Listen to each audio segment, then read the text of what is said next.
പമ്പയിലും സന്നിധാനത്തും 2 ദിവസമായി തോരാതെ പെയ്ത മഴയെ തുടർന്നാണ് പമ്പയും കക്കിയാറും കരകവിഞ്ഞത്. പമ്പ മണൽപ്പുറം, നടപ്പന്തൽ, ശുചിമുറി സമുച്ചയം, രാമമൂർത്തി മണ്ഡപം എന്നിവിടങ്ങളിലേക്ക് വെള്ളം കയറിയതോടെ തീർത്ഥാടകർക്ക് നിയന്ത്രണം ഏർപ്പെടുത്തുകയായിരുന്നു. പമ്പ സന്നിധാനം പാതയിൽ തീർത്ഥാടകരുടെ യാത്ര നിർത്തിവെച്ചു. ത്രിവേണി പാർക്കിംഗ് ഗ്രൗണ്ടിൽ ഒട്ടേറെ വാഹനങ്ങൾ വെള്ളത്തിലാവുകയും ഒഴുകിപ്പോവുകയും ചെയ്തു.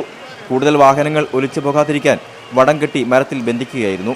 പിന്നീട് ഫയർഫോഴ്സിന്റെയും പോലീസിന്റെയും തീർത്ഥാടകരുടെയും സഹായത്തോടെ കരയിൽ കയറ്റുകയായിരുന്നു.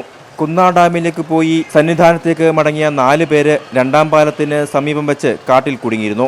പിന്നീട് ഇവരെ വനം വകുപ്പും RAFും ചേർന്ന് സന്നിധാനത്തെത്തിച്ചു. 2 ദിവസമായി പെയ്ത കനത്ത മഴ തീർത്ഥാടകരുടെ മലകയറ്റത്തെ സാരമായി ബാധിക്കുകയും ചെയ്തു. ക്യാമറമാൻ രാജേഷ് താവലോടിനൊപ്പം പങ്കജാക്ഷൻ, അമൃത ന്യൂസ്.